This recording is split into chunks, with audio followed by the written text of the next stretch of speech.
You understand this complicates things. That's why I wanted you, Jack. We've opened a doorway to a world we know nothing about. When is the academic community going to accept the fact the pharaohs of the 4th dynasty did not build the Great Pyramids? Look. Inside the pyramid, the most incredible structure ever erected, there are no writings whatsoever. Well, who do you think built the pyramids? I don't have any idea who built them. I mean, that... Men from Atlantis? Or Martians, perhaps? Dr. Jackson! What? Yes? Someone wants to speak with you. What is this all about? Job. What kind of a job?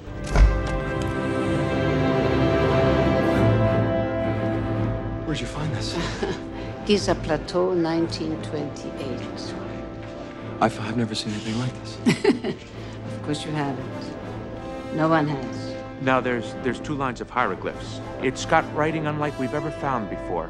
Well, this should read, 1,000,000 years into the sky is Ra, sun god, sealed and buried for all time. This front door to heaven is Stargate. Well, so why is the military so interested in 5,000-year-old Egyptian tablets? My report says 10,000. Why are you here? Why did they bring you on this project? I'm here in case you succeed.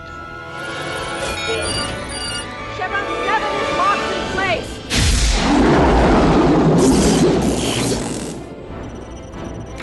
What is it? It's your Stargate. This is the information the probe sent back to us. You can clearly see the gate on the other side. Both gates must have functioned as a doorway between our worlds. The beam has locked itself onto a point somewhere in the Kalium galaxy. It's on the other side of the known universe.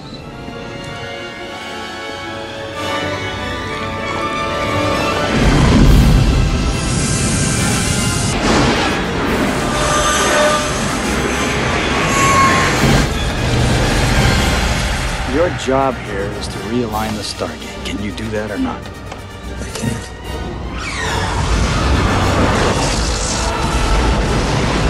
My orders were simple.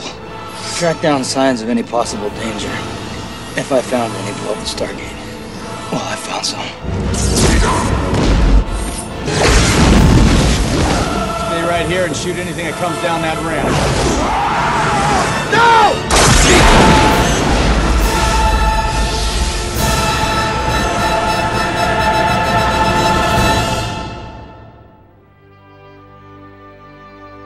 On the 28th of October 1994, Stargate arrived on the big screen in the USA, and later in the UK on the 6th of January in 1995.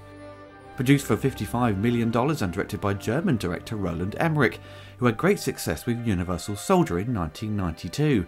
Stargate became a sleeper hit that year and went on to earn $196 million worldwide, and a further $34 million when it hit the home rental market. The usual bevy of tie-ins popped up, such as video games, which will be discussed later, and action figures produced by Hasbro. As you can see from the commercial, they took a few liberties with the designs, with Jackson looking totally different and looking more like Terry Bogard from Fatal Fury. The film received mixed reviews at the time, however. Sci-fi fans enjoyed its premise and action. Many critics felt it was an average popcorn blockbuster. Roger Ebert made it publicly clear that he hated the movie and gave it the thumbs down.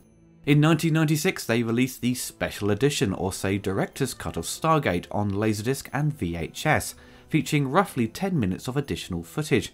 We had an extended intro of Ra arriving on Earth, and the rest of the new cut mostly consisted of extra lines of dialogue. It wasn't a radically different version, but is now the most common cut to get hold of on DVD and Blu-ray. You can often tell what's been extended with a slight change in colour timing of the picture. Despite the mixed reception, it gained a strong fan base, but once the TV series came out, the Stargate franchise skyrocketed into popularity, and the show really overshadowed the film. The idea for Stargate started in the early 80s when Roland Emmerich was at film school. He came up with the idea that a spaceship was buried under the Great Pyramid and called the story Necropole. Roland was fully aware that this couldn't be made at the time and would require a huge budget to realise his idea. Once he met writer and producer Dean Devlin in the late 80s, who was a huge fan of science fiction, he loved the idea and further developed it with Roland. Dean always wanted to do a Lawrence of Arabia style movie, but in outer space. It wasn't until the early 90s that the script was retitled Stargate. After Roland had success with Universal Soldier, this gave him some clout to sell the idea of this new sci-fi action-adventure, and Studio Canal was approached with the script after many other studios had turned it down, feeling sci-fi was no longer popular. Studio Canal said they could only offer $25 million towards its budget, which Roland and Dean thought was doable, but quickly into pre-production they realised it would cost more in the region of $52 million. At that point they had no distributor for the United States. Thankfully, MGM came to the rescue with the extra funding to gain the distribution rights to the USA. Now, there has been legal issues surrounding the creation of the script to Stargate. In 1995, Omar Zudi, a high school teacher, filed a copyright infringement lawsuit against Studio Canal, MGM, Roland and Dean, claiming virtually the entire film was stolen from a manuscript he submitted to 20th Century Fox in 1984, but it was rejected by the studio at the time. This was long before Roland and Dean ever met. However, the lawsuit alleges that Studio Canal eventually acquired a copy of the manuscript and later hired Emmerich and Devlin to make Stargate, using Omar's ideas. Omar wanted $114 million rewarded to him in damages, which was the net profit for the film. In 1997, the case was settled out of court for $50,000, far less than what he wanted. In 2013, Omar did get a chance to publish his novel called Egyptscape, based on the manuscript he says he submitted to Fox, which you can easily find on Amazon. I've not read the book personally, but there are a bunch of reviews online, and you can draw your own conclusions to the similarities between Omar's work and the final script to Stargate. The Stargate was the first design the production team tackled. Originally, it took on a more of a triangular design, but was later changed to a circular shape as the story detailed the idea of the Stargate needing a dialing process to travel from one side of the galaxy to another. The gate originally took on a black colour design but ended up looking like a giant tyre, so the change to a more silver metallic design gave it an improved look. Roland and Dean strived for accuracy in the film's design and hired Egyptologist Stewart Smith to make all the ancient Egyptian hieroglyphs and spoken language as accurate as possible. They interpreted what they thought ancient Egyptian would sound like. The actors struggled with the lines, especially Jay Davidson. He originally had an earpiece through which the lines were fed to him, and he would repeat what he heard. This proved problematic, however, so cue cards were introduced to make it easier for him. The film was shot in Arizona in July to avoid the crowded dune buggy season, so shooting during the blazing summer heat with temperatures hitting over 120 degrees in the shade made many crew members pass out due to heat exhaustion, and made it difficult for many of them to work in these conditions. The entrance to the pyramid was a 7-story tall set. As it was being built, they had to stop working on it by 11 AM because the scaffolding became hot to the touch, so the evenings and the early hours of the day they could only work on it. To hide all the footprints after each shot, they hired a team of 30 to sweep away all the footprints, and anything left in shot was painted out in post-production. They employed 120 extras for the final battle to really give the movie its scope, but sometimes not all the extras would turn up the following day due to the heat and having to stand around waiting for the next take, so they thought about replacing them with miniatures for the long shots, but that didn't work out. But thankfully they got all the shots needed and didn't have to resort to visual effects to complete the final battle. For Ra's epic throne room they couldn't find a large enough soundstage, so they ended up converting the Spruce Goose hangar to take full advantage of the width and height to fully realise the interior of the pyramid. For the cast of Stargate, we have one of my favourite actors, Kurt Russell playing Colonel Jack O'Neill, a US Air Force Special Operations airman, who at the opening of the movie is suffering from suicidal depression after his son accidentally shot himself with O'Neill's own pistol. Due to his experience in the Force, he is brought back in to lead the team into the Stargate. It is a bit silly the Army now throw him back into duty where he is clearly mentally unstable. Kurt apparently turned down the role several times before accepting it. Dean and Roland desperately wanted him involved, and Kurt was finally persuaded. James Spader plays Dr. Daniel Jackson, an archaeologist and linguist, who struggles to be taken seriously by the academic world on his theory that the Great Pyramid of Giza was not built by the pharaohs of the 4th dynasty. Spader found the script to be awful and apparently took on the role for the money, but also was brought on by Roland's enthusiasm. Dean Devlin said in an interview for the Blu-ray that Spader was a bit embarrassed to be in a sci-fi film, and was also challenging to work with, asking many questions about character motivations and questioning many of Roland's directions. Jay Davidson plays Ra, the powerful alien who takes on a human form to sustain his dying body. Producer Mario Kazar of Korolko put forward Jay for the role of Ra. Jay at this point was losing interest in being a film star, and was struggling with the attention he was getting after being nominated for an Academy Award for his supporting role in The Crying Game. After Stargate, he unfortunately left the film industry. Vivica Lymphers plays Dr. Catherine Langford, who hires Jackson to translate the ancient text. She was present when her father discovered the Stargate and the cover stones in 1928. Stargate would be one of the last films she starred in. She passed away in 1995. Millie Vital plays Shori, the daughter of Kasu. Kasu offers Shori to Daniel Jackson in marriage as a gift, and she helps Daniel with his investigation about their history. Millie was the last actor to be cast in the film. Alexis Cruz plays Skara, the son of Kasu and a brother of Shori. Skara and his friends aid O'Neill and his men to fight Ra. Alexis would return to the Stargate franchise in the Stargate SG-1 TV show. Eric Avari plays Kasu, the leader of the tribe's people, and the father of Shori and Skara. Eric would also return in the TV series. We also have French Stewart, I believe in his first film role, playing Lieutenant Ferretti. French went on to have great success in the hit TV show Third Rock from the Sun. Also we have Djimon Hounsou in one of his early roles playing Ra's top guard, Horus.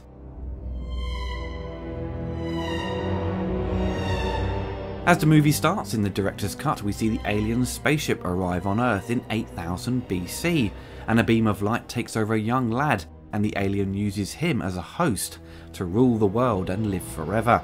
It jumps to 1928, during the decade when many archaeologists were discovering the hidden secrets of Egypt. They find and unearth cover stones that predate Egyptian history and appear very alien. Then we are thrown forward to present time, where Egyptologist and linguist Daniel Jackson is giving a speech about his findings about Egyptian history, and is laughed at by his peers for his wild claims.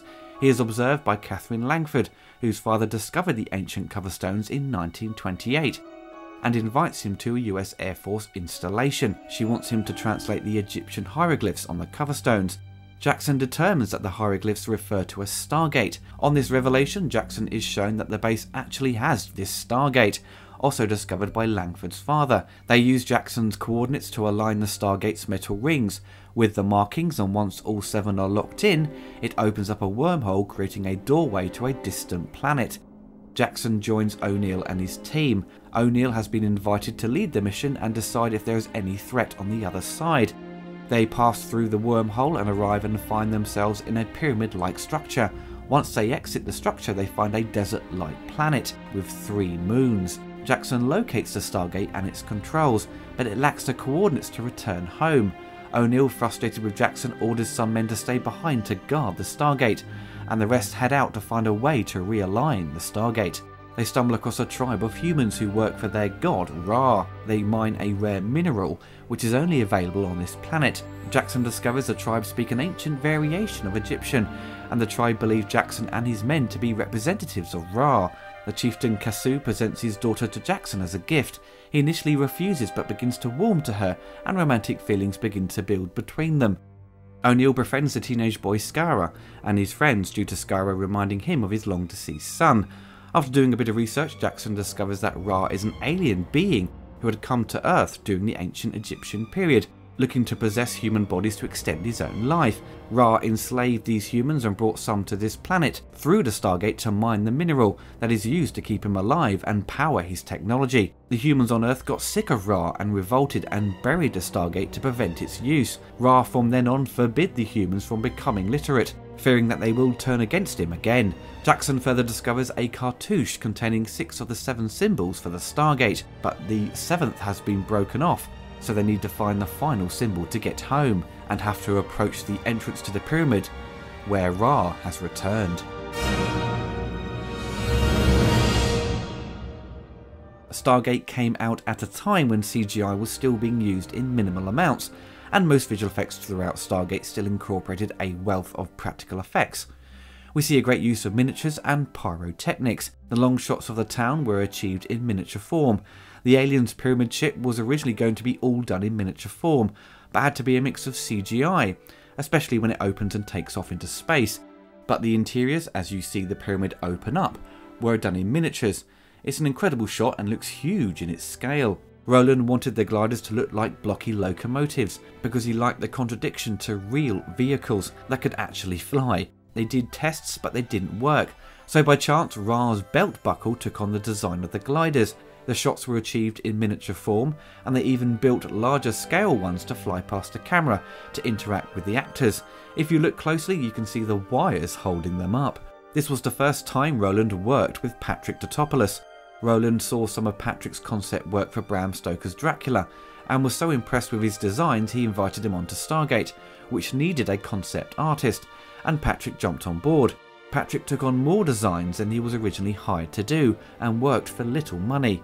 For the creature they encountered, they used a Clydesdale horse that was covered with the prosthetic, and for the long shots they used a little dog. Very clever technique that you wouldn't know when watching back the footage. Patrick also took on the challenge of designing the costumes and headpieces for the warrior guards Anubis and Ohorus, and even Ra's headdress.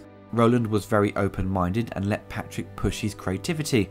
The main headpieces for the guards were animatronics that had a decent level of articulation and gave them this godlike imposing presence. I think most people, when they remember the film, they think of the CGI moments when the masks transform and reveal the faces underneath.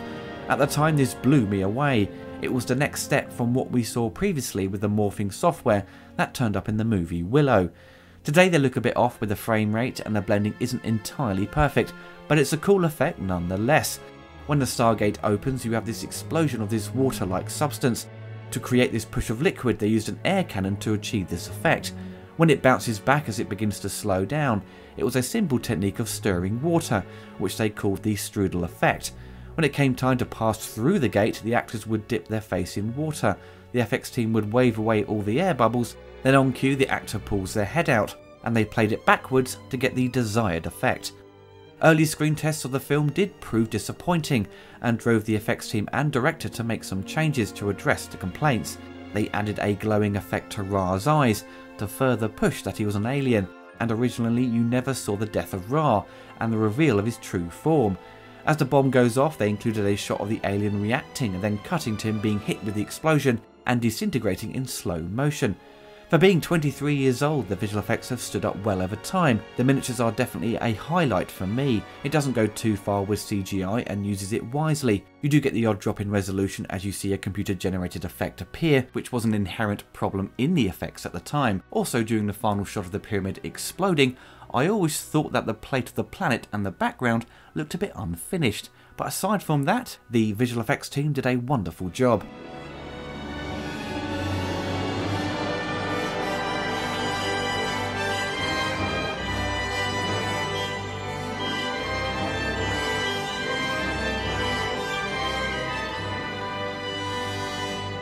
David Arnold composed the score to Stargate. This was David's second score for a feature film.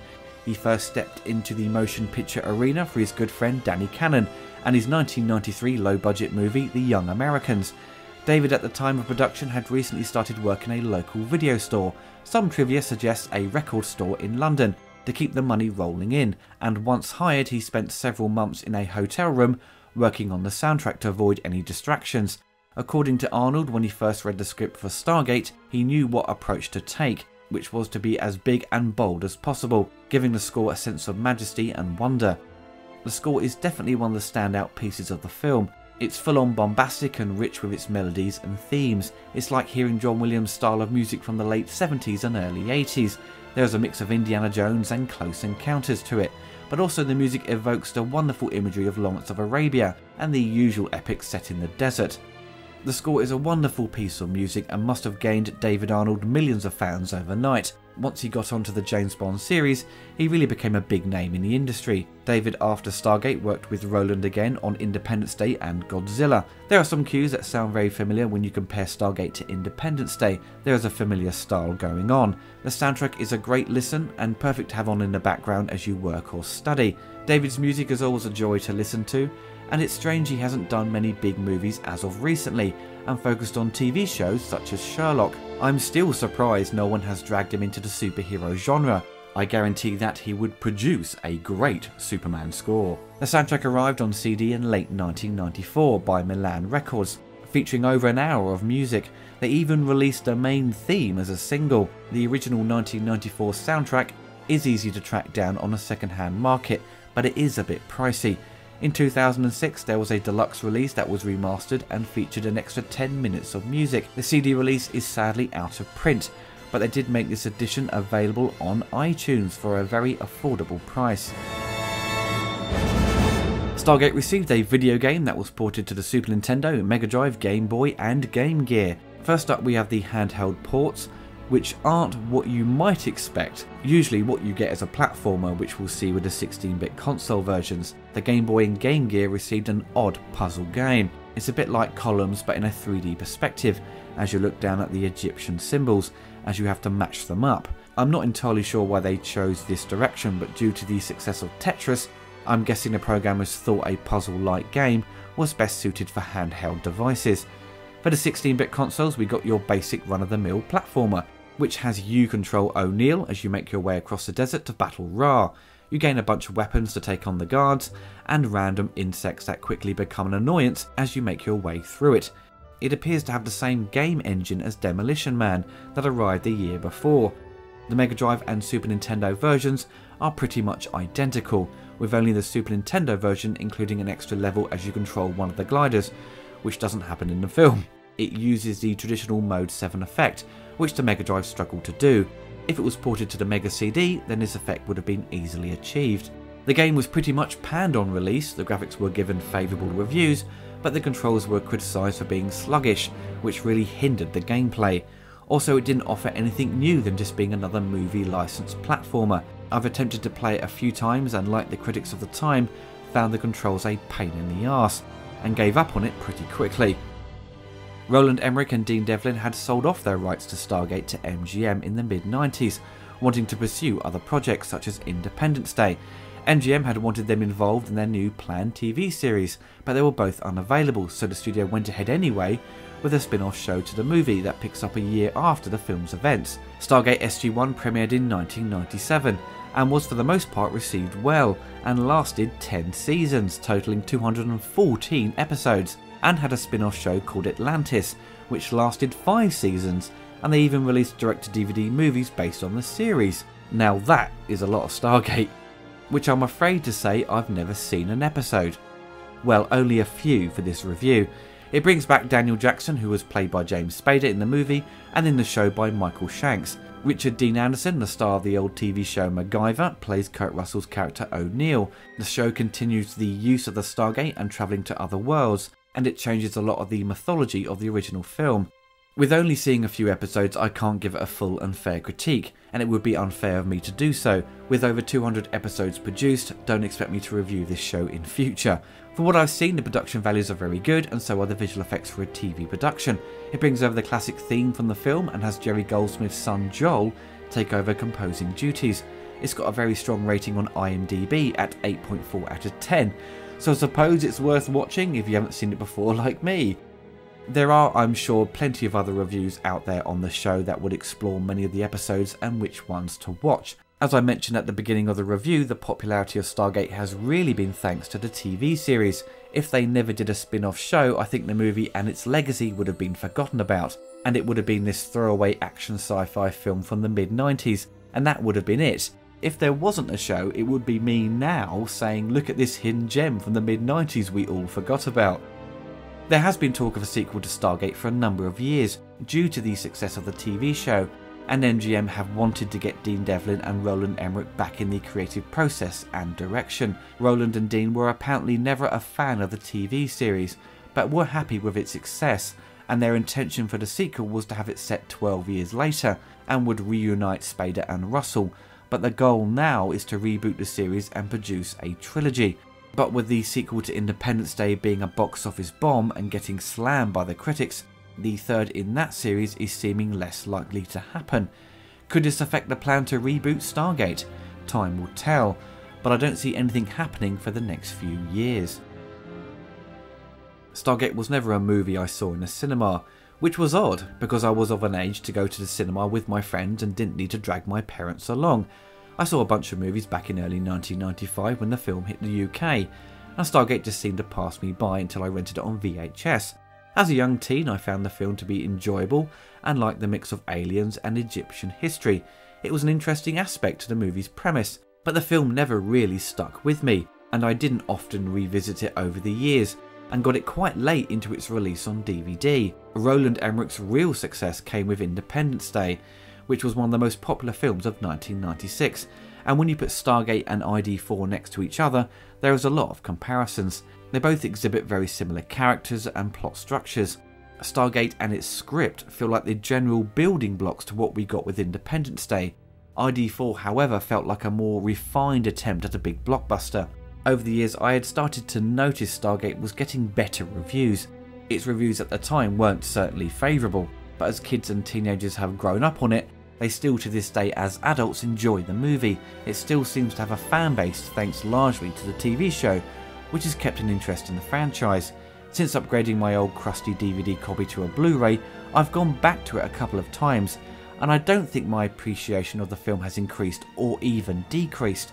I'm still very much of the mindset that it's an average film, but does its job at entertaining me, despite a number of problems with it, which I will discuss shortly. The pros of Stargate is firstly David Arnold's score, which I discussed in the soundtrack segment of this review. It's full of charm and character and gives off the vibes of classic John Williams and traditional big orchestral scores of the 1980s. The effects are generally very good and the CGI is a bit dated somewhat, but is not off-putting. The most obvious and interesting aspect of the movie is the alien who influenced our civilization and the mix of his architecture into Egyptian culture, even though I don't think the pyramid design seems a reflection of alien technology, and the general look of, say, Ra's interior spaceship don't seem to gel for me. Despite it being a great design, it seems that the alien is more of an imposter that has taken on the image of Ra to manipulate the people to do his bidding and to keep himself alive. But the film clearly pushes the idea that's not the case, and he has influenced our history, which always puts me at odds with it. I like the alien twist to it all, but because we've seen so many films featuring aliens and their spaceships and technology, they seem to mix quite seamlessly, whereas Stargate I don't fully buy the connection. But to give it credit, at least it's doing something different. I think if there was more of a backstory to the alien, or just seeing him explain more of what he really wants and his main goal instead of just wanting to live longer, could have strengthened the premise that he had played a bigger part in our world. Ra doesn't really do much in the film and is pretty sloppy with dealing with Jackson and O'Neill. He doesn't really see them as a threat and just casually strolls around his blaze barking out comments on how important he is, and once the tribesmen begin to attack, he wants to escape pretty quickly. I just think there could have been more of a conflict between the humans and Ra. He could have pushed his influence to change the minds of the tribesmen to attack O'Neill and his men. Heck, even influence Jackson. Ra could have had the great skill of manipulation to bend these newcomers to his will. I love the moments, however, when Ra speaks. There is this great alteration to his voice to make it sound unearthly, and something that can't naturally come out of a human. Unfortunately, Ra doesn't turn up on screen till 1 hour and 20 minutes into the film. He is the main villain, which further pushes the idea that he feels a bit underdeveloped, like the main backstory to this film. There is so much more they could have done with the alien. The military and the soldiers are portrayed at first as aggressive, stupid and just overall unlikable. A possible comment by Roland, being German, on Americans and how he sees them, but it's not done in a satirical way as say Paul Verhoeven did with Robocop. The soldiers do become more likeable as they roll into the third act, and O'Neill, who is very much a man of few words, begins to break out of his shell of depression and becomes the hero that he's supposed to be. But it's so stupid. They go to this alien planet and just want to blow stuff up and shoot things. There is no attempt to study the area or take samples. I do feel it's sloppy writing, ignoring the attempts to communicate or to learn as a main goal. It makes the Earthlings, or say visitors, seen as bad guys or bullyish, very much like Ra. Also, there are moments when they decide not to show subtitles, so it's difficult to know what they are saying, especially near the end when they are chanting their victory. I'll try and guess. The film, I believe, starts out well and sets up the characters, and seeing Spader investigate the ancient text and trying to decipher it all is interesting. I think with many of Roland Emmerich's disaster flicks, the first act is always quite exciting as the build up to the inevitable, but then of course it descends into FX overload and you get bombarded with cheap gags and two-dimensional stock characters, which some people aren't bothered by and don't go into these movies looking for deep characters and story arcs. They just want to be entertained by the vast destruction we see. But I think Stargate had great potential to give us more.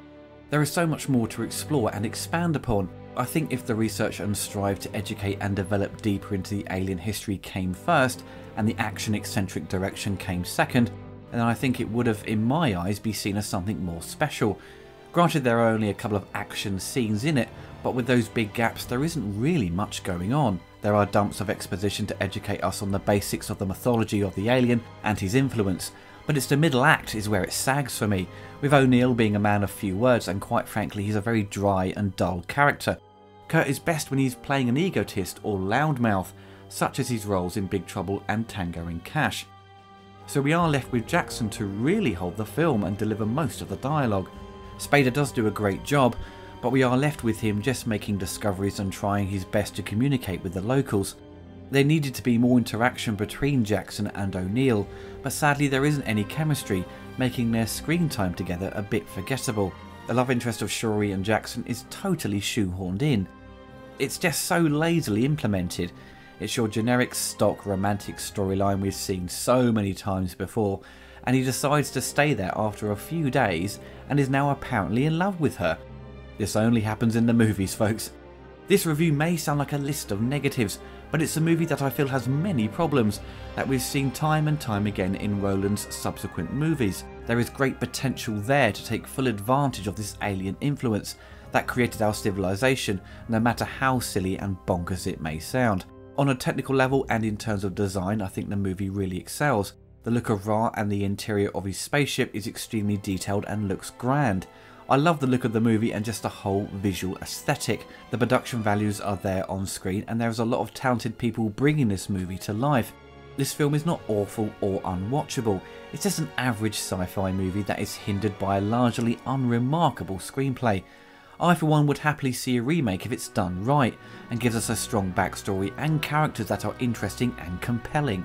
Stargate, for what it is a fun adventure movie that isn't demanding or difficult to watch. It just misses the mark on a number of things. There are fans out there, I'm sure, who love it for what it is. It's an important film of their childhood, or even some who saw it as an adult back in 1994 and it made an impact on them, which is great. But for me, it just never really stuck with me over the years. I hope I raised a number of points to clarify that, but I hope there is something planned for the future to expand Stargate on a cinematic level, because it still has lots of potential.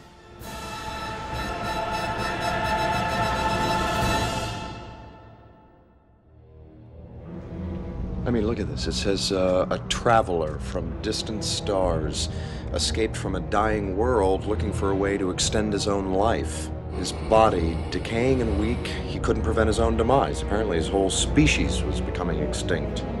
So he searched the galaxies looking for a way to cheat death. He came to a world rich with life, where he encountered a primitive race, humans. A species which, with all his powers and knowledge, he could maintain indefinitely. He realized within a human body he had a chance for a new life. Now, he apparently found a young boy. Ra took him and possessed his body like some kind of a parasite looking for a host.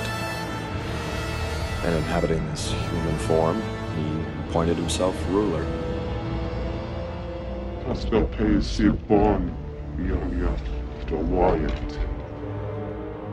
Yuriya Kirsa.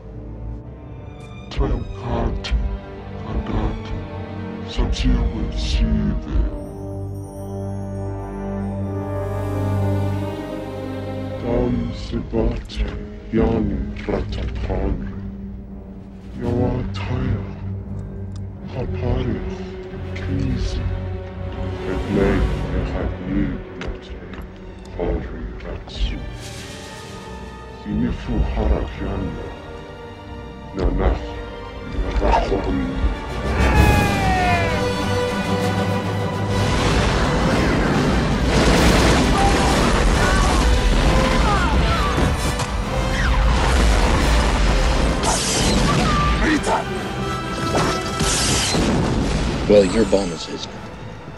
And tomorrow he's going to send it back to Earth, along with a shipment of that mineral they mine here. And when that thing goes off, it's going to cause an explosion 100 times more destructive than that bomb alone is capable. I'll intercept that bomb before he can send it through. You got 7 minutes. Jackson! Wait for me.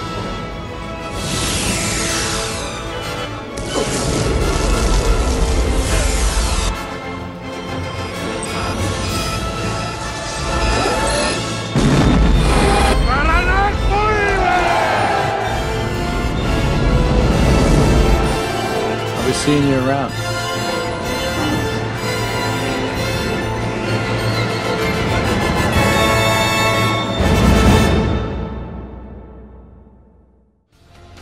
If you enjoyed the video, you can find more on my YouTube channel, and also you can follow me on Twitter. If you want to help support the channel, you can donate through Patreon and receive monthly perks such as updates on the latest news on my channel, early access to reviews and commentaries before they go live on YouTube. Even the smallest donation can help keep this channel going. Thank you.